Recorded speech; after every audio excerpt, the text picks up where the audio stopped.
My name is Dan Fagan. Welcome to another Kavli conversation on science communication, our last one of the semester. We are thrilled to have Robin Hauser with us, and disappointed that Dr. Banaji can't join us because she broke her arm this morning and is in Cambridge. But we're thrilled to have Robin here, and I will leave it to Lee to do the formal introductions and just say, oh, by the way, my name is Dan Fagan. I'm a professor of science journalism here at NYU. I will introduce Robert Lee Holtz, who's a science writer at the Wall Street Journal and a distinguished writer in residence here at the Carter Institute of Journalism, who, as ever, is our distinguished moderator. Take it away, Lee. Thank you, Dan. Thank you very much. So, welcome to the Kavli Conversations on Science Communication. So our purpose here is to explore how we report the story of science. We bring together science journalism and science communications to explore how new research reaches the general public. Science and science journalism are about the questions we ask ourselves. And we began this series this fall with the question, just how can we do this better? Well, here's the question for tonight. How well do we know ourselves? How well do we know what's affecting our judgments and biases? And that's a particularly powerful question for science journalists to be asking themselves, and for scientists who seek to reach the general public about new research. So in an age of Twitter and Facebook and Instagram, now we're all worried a little bit about being trapped in a bubble of our social perceptions in the echo chamber of political beliefs and social values, but how much as journalists are we trapped in the bubble of ourselves? So those of us who are here with us physically have just watched a powerful new documentary on this subject, Implicit Bias, called Bias, and we are very fortunate to be joined by the director of that film, Robin Hauser. These are conversations that are sponsored by the Kavli Foundation under the auspices of the NYU Science, Health, and Environmental Reporting Program under the leadership of Director Dan Fagan. Now, just to remind you, this is a conversation, not a lecture. If you want to ask a question, we encourage it. Please do so from the microphone, so those of us who are following this online and through the archive can follow along. And those of you who are watching this online now, please send us your questions on Twitter via the hashtag KavliConvo. So, Robin, you call yourself a documentary activist.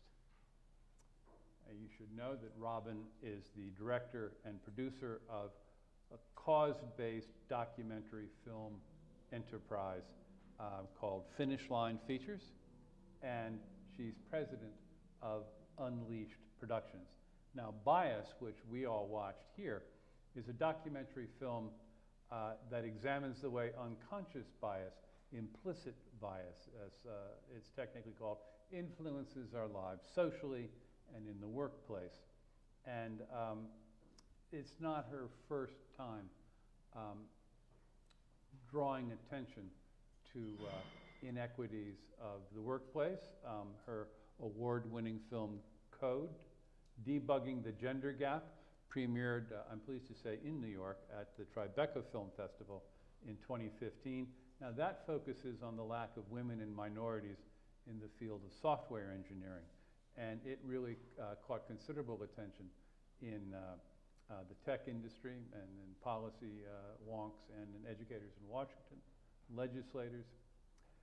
Previously, she co-directed and produced a documentary feature called Running for Jim, which tells the rather inspiring story of a record-breaking high school running coach named Jim Tracy and his battle with Lou Gehrig's disease and his 2010 championship team that brought his story international attention. That film won 14 awards at 20 film festivals. And she's become an important voice on diversity in computer programming and women's rights. And her film Bias, which we just saw, reflects those concerns that she has. Her work has been featured in Forbes and Fortune, The New Yorker, The Atlantic, Fast Company, Cosmopolitan, Glamour, USA Today, Wired. I could alphabet this and probably set it to the music. She's appeared on Bloomberg, CNN, NPR, CNBC, and now gracefully here. So let's start with a reality check. So Robin, what are your biases? Well, you saw several of them. Apparently, I have a bias toward, well, I don't know if that's true. Associations are different than biases, right? That's important to say. I would tell you that I have a bias toward female OBGYNs. I would much prefer to go to a female doctor. How many women in here understand what I'm saying? Yeah. So, and not to say that a male doctor couldn't be just as good at delivering my children, but for whatever reason, I keep thinking to myself, how would you know? Okay, so a bias toward female OBGYNs, okay. Yeah, or maybe, yeah. That's one? Yeah. I have a bias against cats, and I think, therefore, I have to admit, this is horrible, that bias extends to the fact that I probably have if I don't catch myself, if I find out somebody that is a cat owner, I really try hard to not let that interfere with my appreciation for them. And just being honest, how many of you can know what I'm talking about? You know, it's I'm just being totally blatantly honest. Yeah. So you have a blatant honesty bias too. No, look, I have many friends. I have some friends that have cats that are wonderful people, but I think that I catch myself. I never knew I did this until somebody called me out on it. And I said, I think you're right. Yeah, I have many. There probably are some biases I don't even want to admit on stage, but. Well, let's we rephrase the question and say, what are your professional biases? Professional biases. Well, let's see. Do you have a taste for subject matter? Do you have an insistence on I do. I'm format? totally biased toward promoting female empowerment. Absolutely. Now, that's not to say I don't want to marginalize my male audience ever at all. In fact, I'm very sensitive and concerned about men right now, especially. And I hear sort of this plight, I think, of men right now, and especially white men, who I think for the first time in a lot of their careers are feeling victimized, whether it's from the Me Too movement or whatever. So I'm hearing that, and I find that really interesting, and I'm thinking about it. I'm still biased toward doing as much work as I can to promote women, but not at the expense of men. And so what drew you to documentary filmmaking then? Well, I've always been a photographer. Okay. Since I think third grade, I first picked up a camera, and I love photography. And I remember sitting in a theater when I was in my early 20s, and I saw a film called Born into Brothels, which is just beautifully done documentary about brothels, and actually about children that are born to professional women of the night in Calcutta. And it was absolutely stunningly beautiful, and I was so inspired by the way the story unfolded, and I thought, wow, visual storytelling is amazing. Someday I want to do that. And you always wonder when that someday might be. But in 2010, my daughter was running cross country in high school, and her team was involved in an incident that got national attention, in fact, international attention, because their coach had Lou Gehrig's disease. Oh, okay. Yeah. I didn't realize that was your daughter's team. Yeah, well, a lot of people don't, and that's okay. I don't think I really necessarily wanted to promote that. But some documentarians came to me, and I, because my daughter was involved, wanted to get on board and make sure that I could protect her and make sure that it was really a story about the coach and about the disease more than it was about a certain individual on the team. So that was my first project. I learned a lot. I feel like it was like going to film school. So you worked as I came on, I thought, I didn't even know what producer meant, right, but okay. I came on as producer, which in that situation meant, find the money to make the film, which I didn't love. But But I also then got involved as a director and ultimately took the film over and finished it with the help of Dan Noyes. That was, I really feel like I think that whole purpose was just to go to film school, basically, you know, in the field. Yeah. No, so you're drawn to documentary filmmaking just simply by the accidents of events in your life, or? As I think I told you, I'm a photographer. Well, right, but you're not base, telling me that you immediately picked up the camera and took over as cinema photographer. That's why I was curious. Oh, true. Yeah, no, I think I like just the storytelling behind it, especially.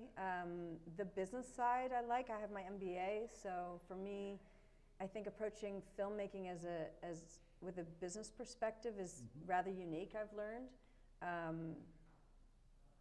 It's actually really been helpful to me in the business side of it, how to raise money for a documentary, how to put it all together. I mean, I certainly could not have done any of this without the help of the San Francisco film community that's really, you know, was very gracious with me. I think they thought I was just some sort of a housewife that came into the industry. And I think now I've gained a little bit more respect. You know, talk about bias, right? Those of us that are working moms. But I really love it. I mean, after I made my first film, it was tough, but I wanted to make a second one, which was Code Debugging the Gender Gap.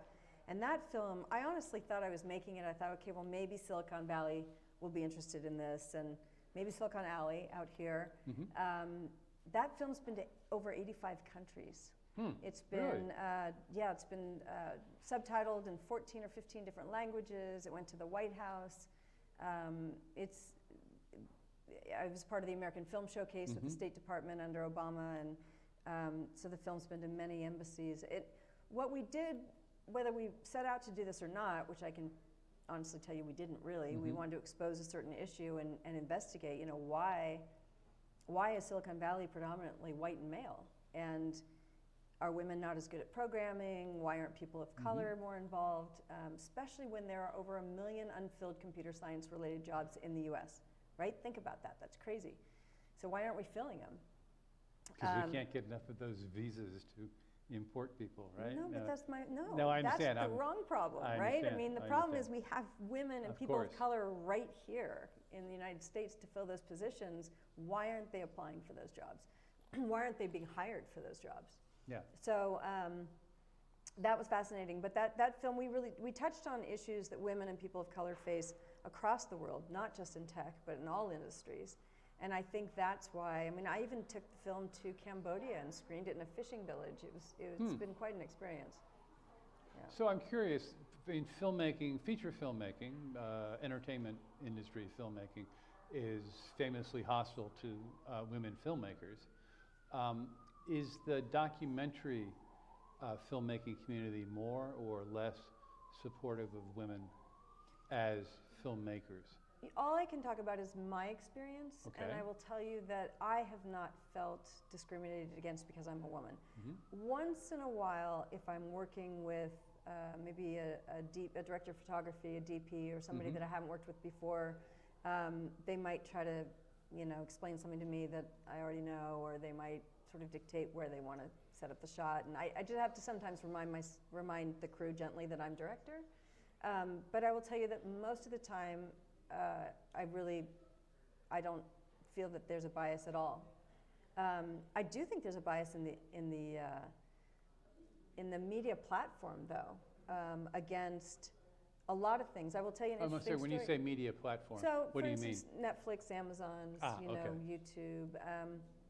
So when this film came out, so the Code Debugging the Gender Gap, Netflix turned it down early on. Really? And a year later, they came back to me and asked for a 2-year licensing agreement because so many people had gotten onto their site looking for it. They said offered me a really small sum for 2 years. And when I balked at the price and said that just seems really low, they said, well, you're not a very well-known filmmaker. You know, read into that a little bit, and you're a woman. And I said to them, but why does that matter? It's the film you want. So I got them to up the price, but not by much. This time, with this film, Amazon headquarters hired me to screen it at their headquarters. Netflix hired me to screen it at their headquarters for their employees. YouTube, which is owned by Google, has licensed it for all of their foreign vendors. Google is asked to watch it 14 times to decide if they want to bring it in-house. I think they're just using it for training and not telling me. And all of them turned it down as an original for their platform. Every one of them is good enough to show their employees, but not good enough to put on their platform. And when I questioned them about it, their response to me was, well, it's a little bit too much like homework, it's a little intellectual. So if you think that these platforms are dumbing content down, for us, they are. Yeah. They are. I mean, they're looking for action, something that's, you know, sexy, big production, crime, mystery, sex, drugs. That's what they're looking for. Or big names, or really well-known big names. I'm shocked. Shocked, I tell you. I was very curious, though, so now it's enjoyed this film considerable success, despite your issues, or the issues that these platforms are having with... Yeah, and those aren't issues. Like, I could get it on Amazon. Yeah, I don't know what the right word is. It's just interesting. But I'd like to back it up a little bit and say, so how did you come to this particular approach to what is a larger concern of yours about diversity in the workplace and opportunity for women? And you latched onto this research, this scientific thread, which you've taken, I think, in a very interesting... You took it much further than I was expecting. I was not expecting this You mean the IAT specifically, or the bias? Well, bias. I mean, IAT is your jumping off point, and then it sort of transforms. And we end up with bias being built into algorithms, which of course is something we're all concerned with at the moment. But I'm wondering what lit the spark on that fuse? What got you initially involved? You're not someone, at least on casual acquaintance, wouldn't consider you as a genre science filmmaker or a research. I'm smarter than I look. That's not how I meant it. That's not how I meant it. I'm teasing you. I am. So I'm easy to tease. Yeah, well, I was sitting on a panel with about 4 other people after screening of Code Debugging the Gender Gap. And somebody in the audience asked how much implicit bias had to do with the fact that there weren't more women and people of color in tech. And I remember thinking, wow, I hope that question's not asked at me, because I didn't really know. I hadn't really considered even what unconscious bias was. And somebody on the panel was familiar with the term, this was about 4 years ago, and answered the question. And then I began to hear it more and more. And then certainly as Trump sort of began to run, you would hear that expression a lot more. And I thought, this is fascinating. What is unconscious bias?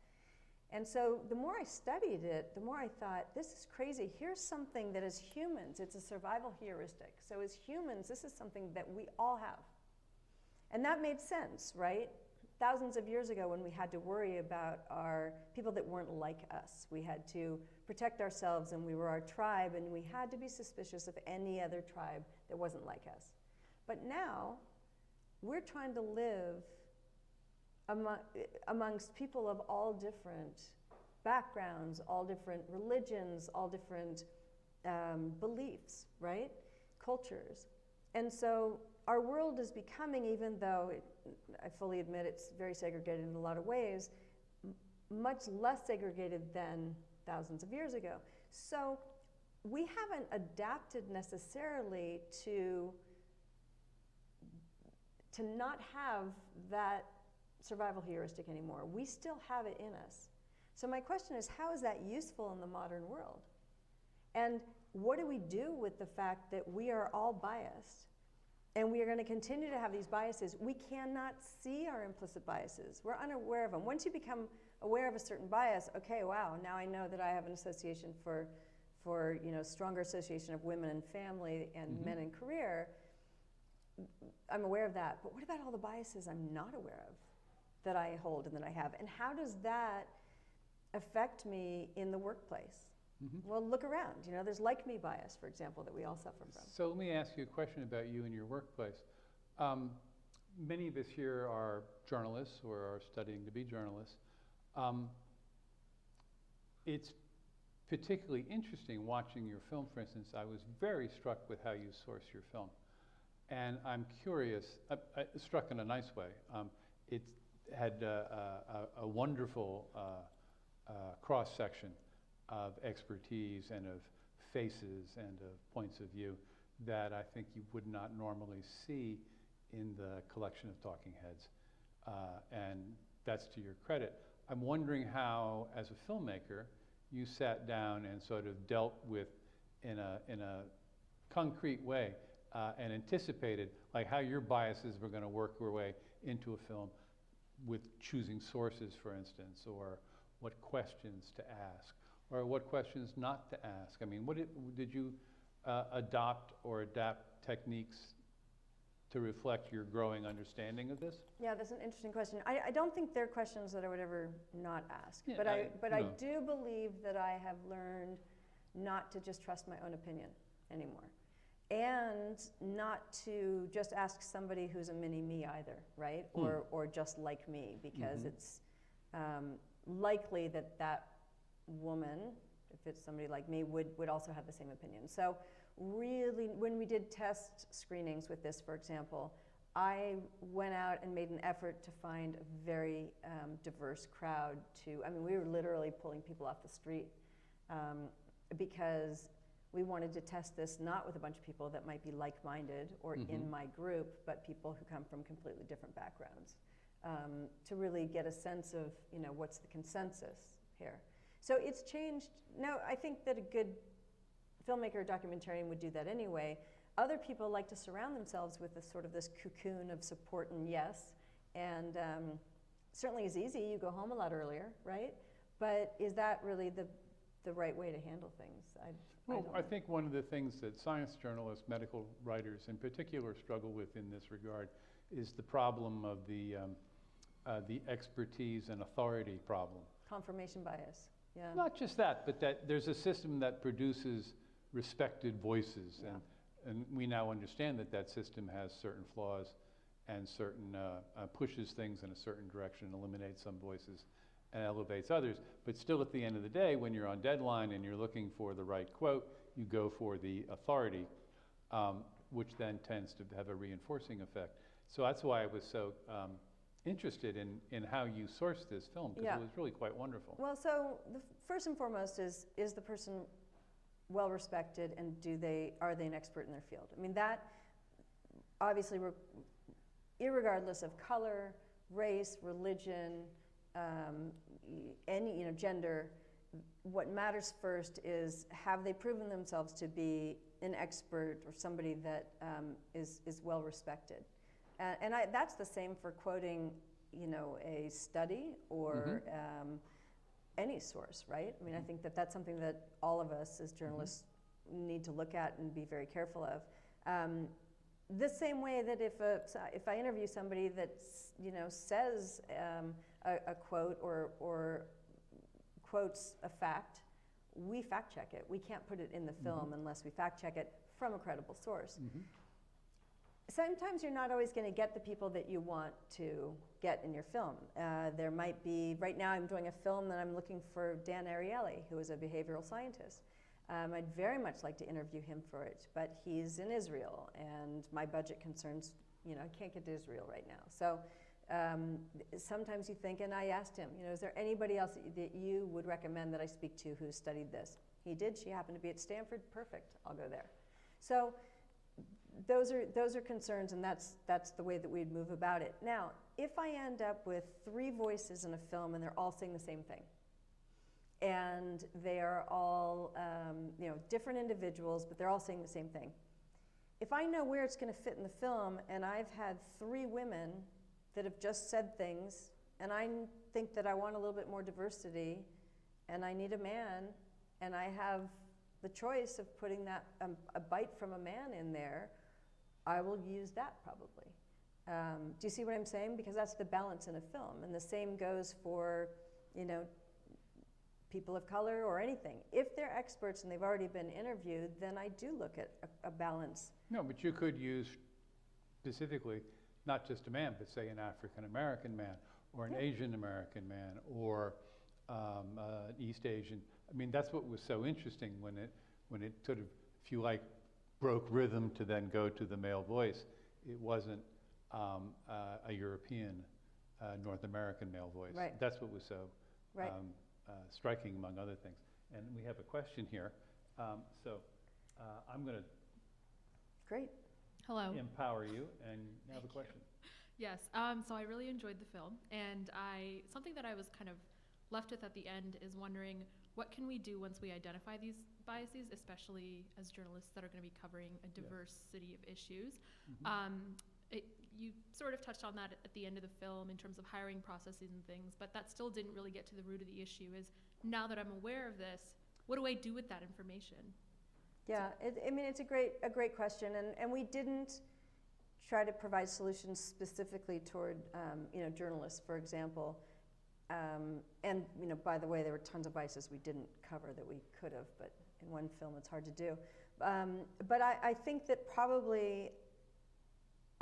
that I mean, as journalists, we need to make sure that we're not just going to one source or one type of source in order to confirm what we already believe, right? And so I think that when we're trying to prove a point about something, it's easy to just go to the sources that we know are going to confirm that. And it's called confirmation bias, right? And so it's really important to say, well, what is the other side of the story? And present that as well. I think it's right. I remember being taught this in negotiation skills. Present the other side of the story first, and then present the part that you believe, and show why that's a stronger case. Or you just present facts and let your audience decide. But I think it's really important to also, I think the number one easiest thing you can do, which isn't that easy, but is to ask people that aren't like you what they think. Yeah, this is a really essential question, because journalists, I mean, as a group, this operates for us on two levels. There's, dealing with the biases built into the subject matter and the news event and the various vibes that are powerfully operating at a given moment. And then there's our own baggage, which of course is what your film is about. Do you have a de-biasing toolkit? I mean, you mentioned, for instance, to me when we were talking beforehand, that you will take sometimes your questions for an interview and take them to a different person, a not you, and have them look at them, not to approve them or disapprove them, but to give feedback. Do you have any other techniques you've now acquired that you can share with us? Because we'd really like to do better at this. I mean, people are hard enough on us as it is. We'd like to get out from under some of it. Yeah, well, I mean, in hiring, what they would tell you is get a diverse interview panel, right? I mean, you have to have a diverse interview panel. So don't just do the interviewing and the choosing yourself, because you cannot get beyond your own like-me bias, right? So I'm obviously going to gravitate towards somebody who went to UC Berkeley and is a runner and likes to ski on the weekends and loves photography. Okay, I mean, that person is safe to me because I understand that person because they're like me. And so, whereas somebody maybe that went to school in Atlanta, I'm just throwing that out there, and has a totally different experience and background, and I can't relate to that person as easily until I get to know them.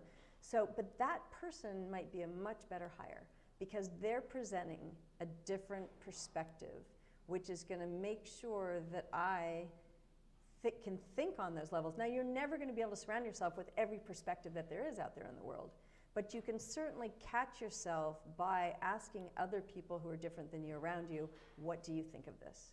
What do you think of that candidate? And then somehow come to a collective decision. I mean, in the end, the article's yours, the film's mine, right? The piece is that. So it depends on what makes you sleep at night, and do you want to write something that just says, look, this is the way I feel about it. I don't care. Some people are going to agree, some people will disagree, but this is what I feel. Or do you want to say, I'm exploring something. I'm an investigative reporter. Right, and absolutely. I'm sure there's no one here that would disagree with that.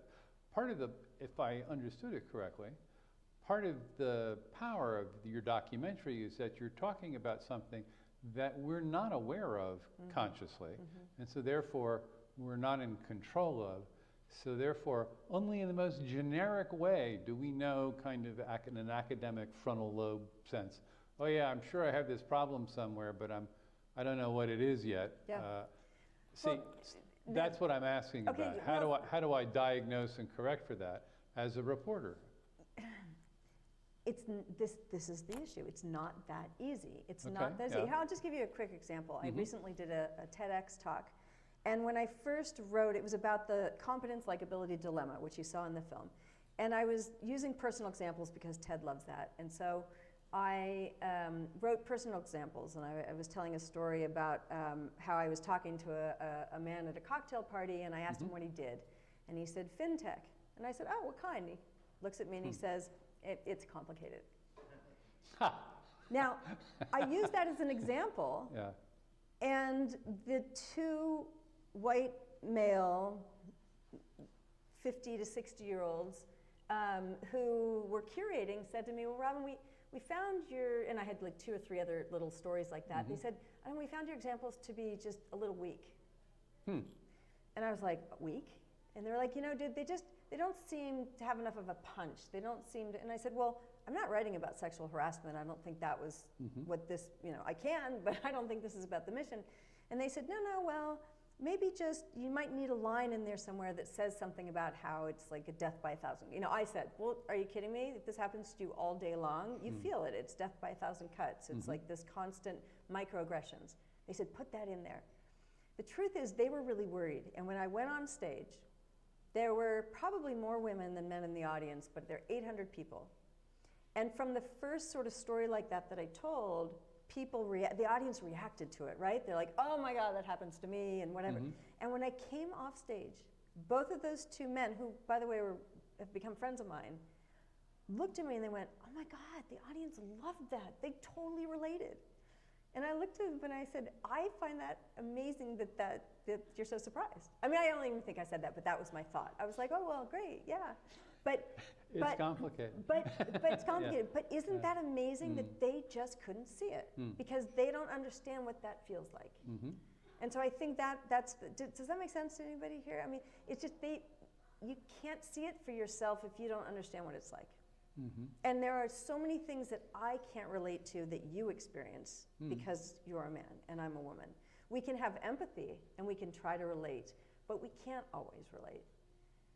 So, in terms of tools, I mean, there are all sorts of tools, technology tools and apps now that are trying to help people mitigate their biases, catching words that we use that tend to marginalize certain people when they're, certain applicants, for example. But this is why this is such an issue. There is no easy fix. I have an easy fix because I have a question. Hi, my name is Dimitri. I'm actually a civil engineering major. I'm not a journalist. And I just wanted to ask, have you related the place someone lives based on how big of a bias they would have? So let's take, for example, someone lives out in the suburbs, drives to work every day, basically sees the same people on a daily basis. And you have someone living on the Upper West Side that takes the subway and is basically exposed to a whole bunch of people only by going to work. So have you seen that relation based on the people you've talked to? That is such a great question. And I can answer this without putting words in Dr. Banaji's mouth, but in her absence, I can tell you that I asked her this question once. And this is, I will paraphrase, but this is what she told me. You would think that somebody, say, out in an area that is much more segregated and all sort of homogeneous, that person would perhaps have more biases, right? That's your perception, that's what I thought. In fact, somebody that lives downtown Manhattan is likely to have more biases because those biases are confirmed every single day. So in other words, if you don't have as much experience with, say, somebody from the Middle East, then you don't already have any perceptions sort of formed in your mind about that type of person. However, that type of person, right, in bias speak. However, if you get your nails done every day or every week by Vietnamese, and every deli that you go to is run by a Jew, and if you get your newspaper from a person from the Middle East, do you see what I'm saying? If you do that behavior over and over and over, that tends to reinforce your biases and your associations with that type of person. So studies have shown that people in areas like this can have stronger biases. Does that make sense? Yeah. I also just want to note, basically we gotta be aware of the people building these models for AI, because your next iPhone could be like a pair of glasses, which could block a black person right down the street. It's already happening. It's already happening. So face recognition has a very difficult time recognizing dark skin, especially dark-skinned women. So when you think about automated cars driving, think about how dangerous that is for a dark-skinned woman walking across the street. They're all sorts. I'm sure you heard about the problem with Google Images, where that misidentified 2 African Americans as gorillas. That was right. Yeah. I mean, that was a problem, and Google was like, "Oh, oops, sorry," and they apologized. But did they really think about the impact that had on those individuals? And I think that was that experience, and you can imagine the implications of that when you're starting to use that technology in things like self-driving cars, how dangerous it is. And I think that what it seems, because look, if we were making drugs, the FDA would have to approve it. It takes forever, and some people would say, look, my child's dying, I need that drug, why is this such a difficult process? But the problem is, in tech, there is no FDA, right? There is no regulation for the most part. And especially with data and data input, there's no regulation. So what happens is, in this effort to get these products out and be the first to do it, they're being launched when they're basically half-baked. And so, yeah, they might work 80% of the time, but who's responsible for the 20% of time when they're negatively affecting the population? Well, I mean, in the case of where there is traditional regulation, the FDA is wrestling with AI in areas where these products have never existed before. And the criminal justice example is a wonderful, unsettling example of that. We'd never had a product that was being offered to substitute for the judgment of the judiciary, as long as they're using historical data, historical data in the United States, a black man is incarcerated 5 times the rate of a white man for the same crime in the United States. So if they're using that historical data and they're putting that into, then their algorithms are going to be biased. So I want to go back to the topic of bias in your film. At the very beginning of your film, you sort of linger for a bit, understandably, on the difficulty that women have in industry and startups and capital fundraising, capital formation. I'm wondering how hard it was for you to raise the money to make this film and what you did to do that. Indiegogo. Oh, yeah. Yes? I hate crowdfunding. Well, you hate crowdfunding, but you made $56,000, yeah?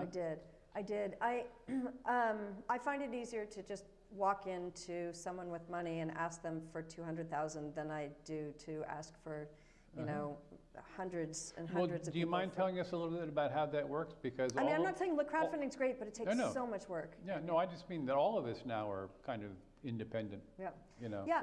So my last 2 films, I have raised through corporate, a lot of it, not all of it, but a lot of it through corporate sponsorship.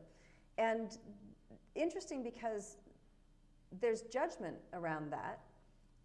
Traditionally, documentarians would not take, well, first of all, a lot of people told me you'll never raise corporate funds because corporations don't give money to documentary filmmakers. And I said, okay, and that, to me, I love a challenge, so I thought, well, that's interesting. And then I thought, well, is there any reason not to do this? And people said, no, I mean, if you can get the money, that's great, as long as you're not being biased by the corporation.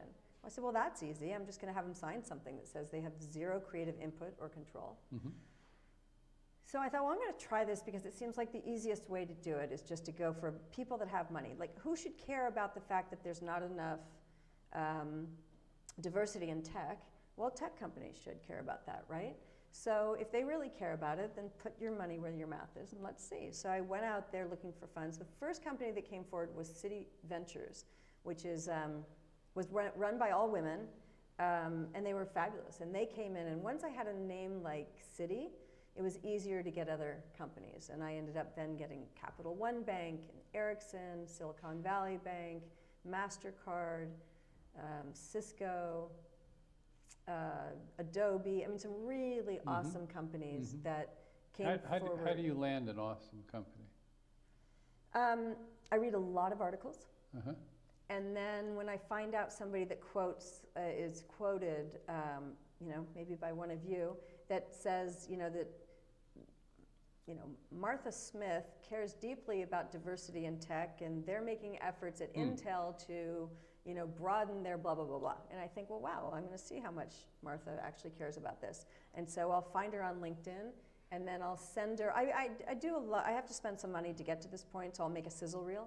I'll have a 5 or 7 minute piece that's got some people in it, that, and some cards, and it talks about what the issue is. Gives them a sense of the fact that, what's the production value? Am I a real filmmaker? You know, how is this going to look?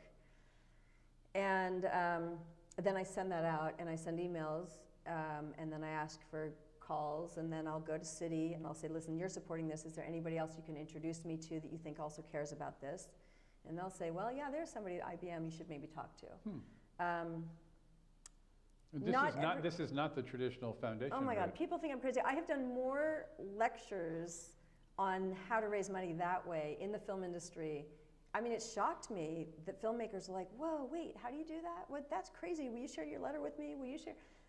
And I tell everybody I'll share everything except for the name and their email address and phone number, because they, you know, obviously that's my relationship with somebody that's very unique, but it's a personal, I mean, it didn't start out being personal, but I owe them a responsibility. Sure. You know, I'm not going to say, hey, everybody go to Lee, he's got money.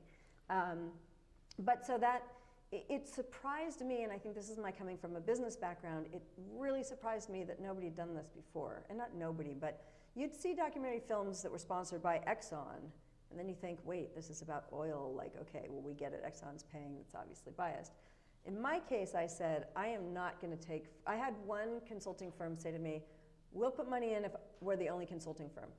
I said, I'm making a film about diversity and inclusion. I'm not going to do that. They were like, okay, well, it was worth trying. So I did not, I told everybody, I mean, I've got like 3 different banks. And I mean, I will say, if you want at this level, I'll give you an exclusive presenting sponsor or something. But I made sure that none of them, and then they can all remove their logo from the film, not their funds, but their logo, if in the end they don't like the film. Question. You've been very patient. Thank you. Thank you. I'd like to build on the previous question, in which you discussed how exposure to people of other groups can reinforce your stereotypes. In that list of examples you gave, like a person from Vietnam who does your nails, or a Jewish person who runs your deli, those were all sort of low-level commercial interactions. Do you have any information on how that might change if you acquired a closer association with someone from another group? Like, if you joined a book club that's mostly people of a different race, or if your kid came out as gay or trans or something? Well, I believe, again, I'm not an expert on unconscious bias. I've just been studying it for 3 years or so. But from what I've learned, in that case, any exposure that you have to a person or a group of people is going to inform your opinion about them, just like you're forming an opinion on me right now. Now, whether you choose to do that about blonde women or about just specifically me, it's up to you. I can't control that, right? So if you are in a book group with people that are very different than you, and you formulate an opinion or an opinion, it's very possible that is going to live as a bias within you. It could be a positive one, it could be a negative one, it could be indifferent. But it's our experiences that inform those biases. as Mahzarin Banaji says, Dr. Banaji says, it's the thumbprint of our culture on our brain. So some of it comes from so far long ago, you know, that you know, you can't control it. You don't even know it's there. But for instance, if you all have an opinion about people in California, you're like, oh my God, California girls, they are just vacant and vacuous, and you know, and then you suddenly visit me and a bunch of my friends out in California, you'd be like, gosh, you know, I didn't realize it. I kind of just assumed that they were all one way, but now I'm realizing they're not. So that can help transform your bias. Thank you. So you're now working on another project. I am. I'm actually starting, well, I did one shoot last Friday and I get to film again tomorrow in New York City, so I'm very excited about that. Where are you filming tomorrow? I'm filming at Elevest, Sally Krawcheck's company. I'm filming an interview with Sally Krawcheck, who runs, do you know about Elevate? It's a woman's... Why don't you share for us? So the film I'm making now is called Savvy, and the S is a dollar sign. I thought that up like at 3 in the morning one morning.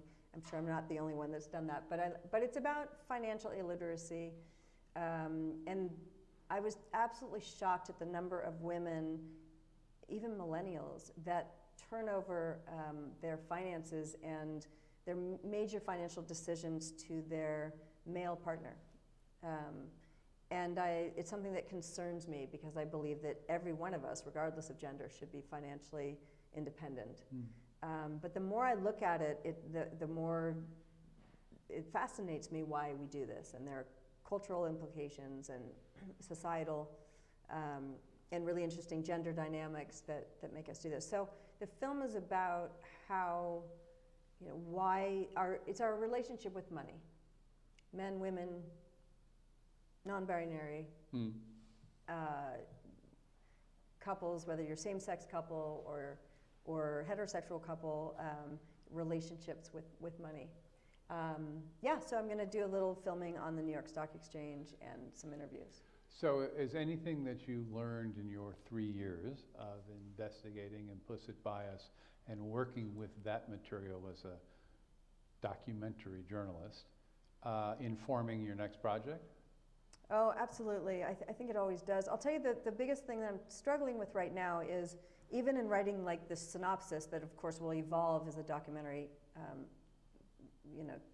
progresses, but is, do I make this film specifically about women or not?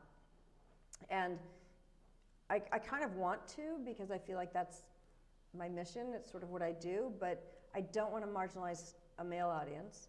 And I think that it's really important that there are men in the audience too, because I'm really trying to understand, one of my questions to somebody I interviewed on Friday was, well, do men really know that much more about money? Are they just implicitly more savvy about finances? Sorry. No, but it's fascinating because I think the answer Has is to be no. No. But that men feel sort of pressure because society assumes that it's part of I'm talking about heterosexual relationships, but that the assumption is that that is a manly thing to do. Like everything about the stock market, for example, investing is sort of made by men for men. I don't think that it was even thought that this wouldn't be for women. I don't think they thought about it. I think that's just the way it was done. But do you know that it was 1974 before a woman didn't have to have a male cosigner on a mortgage? 1974. I was alive. Yeah, I think it was about that time too that women were allowed to get credit cards in their own name. It's crazy. A woman couldn't open a bank account in her own name until 1961. I was not alive. Not yet. But anyway, I find that fascinating, right? And so the number of women, there's sort of 3 scenarios. One, just not being financially savvy because we don't teach it in school, and so the number of people that have huge student loans, debt, and then something happens living paycheck to paycheck. Suddenly you have a car breakdown, or maybe not in New York City, but you have a medical expense, $1,000. What do you do? Where do you get that? People go to payday lending. Or pawn shops, compounding interest. They don't understand what happens. Men and women run into these situations. Or midlife like me, you get divorced, you have no idea what was going on with your finances or anything. You know, I handled some things, that was handled by my husband. And Very good, very good. and it's shocking to me that I let that happen. Mm-hmm. So how do you translate that into film? Well, I figure if I could make a film about something as sort of vague as implicit bias, I can make it about, sort of the unbanking of America and about the. Well, so I'm thinking Okay. this is almost going to be. I Right. believe, I'm hopeful that this is going to be an easier project in terms of what do you put on the screen. Okay. This time I want it to be a little bit more story based, and I want to find three right. characters. Ah, I'd really okay. like to find. I've got the experts. And now I'm looking for three characters. I'm looking for a woman in her 80s who was widowed and suddenly has to take care of money that never, knew how to. And I'm looking for somebody midlife who gets either divorced or widowed. And then I'm looking for somebody young who's amassed way too much debt and got caught up in payday lending. So if anybody knows anybody, let me know. But that's what that's the sort of research we're doing now to try to find that. And this is funded again by Indiegogo, or have you got banks? No, I or- was challenged this time. So I have to raise about $1.5 million. And I was challenged by an executive producer who said to me, I don't think you should take corporate funding for this film. And she said, I'll give you, X amount of money if you don't take corporate funding. And so I started doing the math in my mind, and I thought, wow, I need to find 20 people to give me $75,000. Now they can pay to a nonprofit, but I thought that's my challenge right now. So right now I'm just filming the sizzle reel. Once I have it, Okay. 5 to 7 minutes, I'll go out and see if I can find 20 people to donate $75,000 each. That's a daunting task. May I ask you, sir? Hello. Question? Yeah. So I really enjoyed the documentary, thank you. And I had a question about, so there's a scene or a series of scenes where you talk about how the policemen, despite them having implicit biases, they might be able to compensate. And I thought that was a really interesting finding because it seemed to indicate a solution that we were just talking about, what Nushri asked. And I was wondering whether the role of sort of not being impulsive and being sort of aware and then being able to sort of use our reason, our sort of the prefrontal cortex, whatever area might be involved in this, might actually play a role in mitigating this implicit bias, and if that's sort of an alley that perhaps you would have gone into more detail if you had another feature film. Yeah, or exactly, if we had time. That's a really interesting question, and it's true that in that one experiment, in the counter bias training simulator, there was no conclusion, right? But what they did begin to see was that they felt like there was almost a counter bias. So if on their implicit association test, it showed that they had a strong or moderate association of, say, Black Americans and harmful objects, and yet in the simulator they weren't showing that. They were wondering whether or not that had to do with the fact that they know in our society the repercussions of making the wrong choice, right? Now they had the luxury of doing that in the simulator. And I was in the simulator, so I'll tell you that your body reacts like it's real time. Your heart rate goes up, you really do. It's hard for your body and your mind to not react in real time when you're in there. However, think about the challenge, and I'm not defending police at all, I'm just saying that this is something that I find fascinating. Imagine the fact that as humans, we have to learn from experience. If we had to start from 1 every single time, we'd never get to the 3rd or 4th or 5th step, right? We have to learn from experience. If I picked up a glass of water and threw it at you, the next time I reached for water, you would react because we learn from experience. So if that's the case, then we're asking our police every single time to try to present themselves with a completely clean slate without having any influence or any training scars from any past experience. And that goes completely contrary to how humans react. So if you walk up to a car, and last time you walked up to a car in that neighborhood with somebody that was wearing a hoodie in sort of similar time of day, and they pulled a gun on you, how do you forget that the next time you go up? But you cannot as a police as a police person, you cannot go up and make the assumption that they're going to pull a gun on you either, can you? So these are the challenges that they're dealt with. And if you were able to mitigate your bias, I think unfortunately you wouldn't be able to react in real time. And that's the problem. So you would know, okay, I can't do that. I don't know if this is dangerous. I don't know if this is dangerous. It feels dangerous, but I can't be sure. And you take too much time to think and look, it could be a dangerous situation. You could get, somebody out there, the public or somebody could get, but you could also react and make the wrong decision. So I guess what I'm saying is it's an enormously difficult thing that goes against what's, in the way we work as humans. Yes, sir. Hi, I like to mimic Johnny's praise of the movie. Thank you. I'm curious, in 2019, with the renewed discourse on gender, do you think that we've gone past the male-female bias? Is it just masculinity that is preferred and femininity that's kind of not preferred, or is it the body that is biased still? That's a very interesting question. Yeah, I'm not sure I understand exactly. So, for example, a female with short hair acts masculine. Are they then preferred over, say, a feminine woman, or a man that has long hair over a man that, I guess, performs masculinity better? Like, So is you're it talking about sort of general feminine? biases? Yeah. And the response to a performance. Well, and I think, let's see if I answer this to address your question. I think that question and that particular bias has a lot to do with how old you are and who you are. So who's holding the bias? For instance, it's quite possible that my generation would have a reaction to anybody that violated gender norms for that generation, right?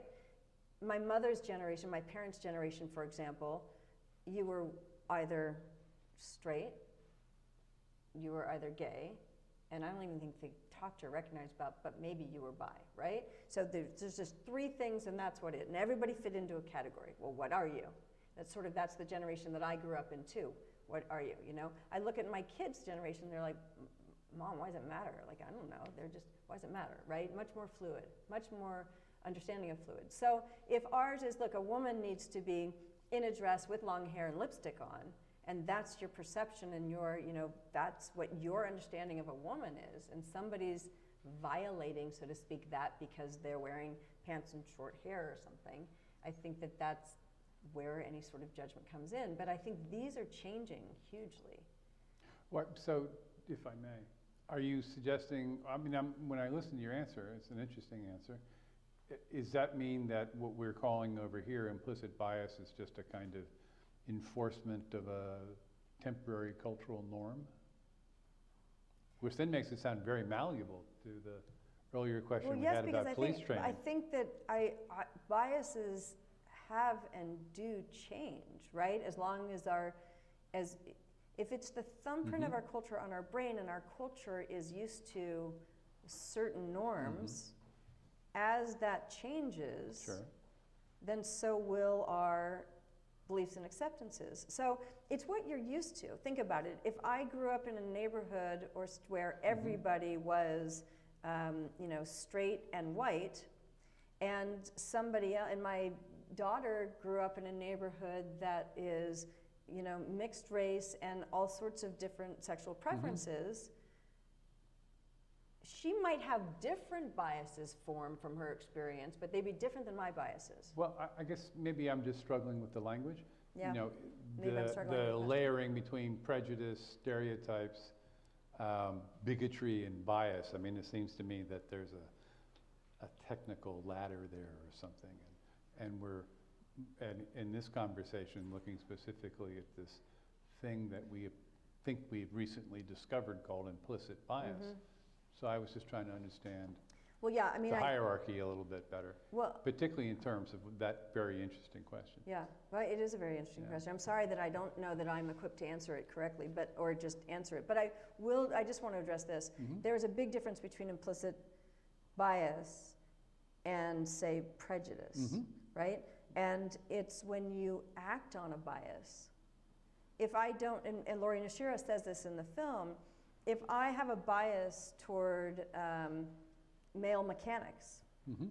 and I will only go to a male mechanic to fix my car, they're two different things. If I associate in my mind mechanic with male, Mhm. okay, I have that association. But if I won't hire a woman or somebody else to fix my car because of that, then I'm being, then I'm taking that to a different step, then I'm prejudiced. Mhm. So we're getting near the end of our time here, and so I'll ask a concluding question, if I may take the privilege. So, as journalists, as documentarians, as science writers, as medical journalists, do you think that we as a craft, as a profession, as an endeavor, are doing enough to deal with our own biases and prejudices? No, I don't think anybody's doing enough, really. I mean, I think it's becoming increasingly more difficult, especially with our current administration, I think, not to bring this political, but I mean, think about it. There seems to be absolutely no effort to present, you know, a balanced opinion, right? So do I feel that journalists are doing that? You know, I don't know that I can speak for journalists, I hope so, but I think that it seems to be becoming more and more permissible to just put your stake in the ground with what you feel is right, with little regard for what might be fair. Or does that make sense? It's a good answer. And for your good answers to our questions this evening, and for taking us on a really, I think, enlightening journey with your film. I really thank you very, very much. Well, thank you. It's been an honor. Thank you.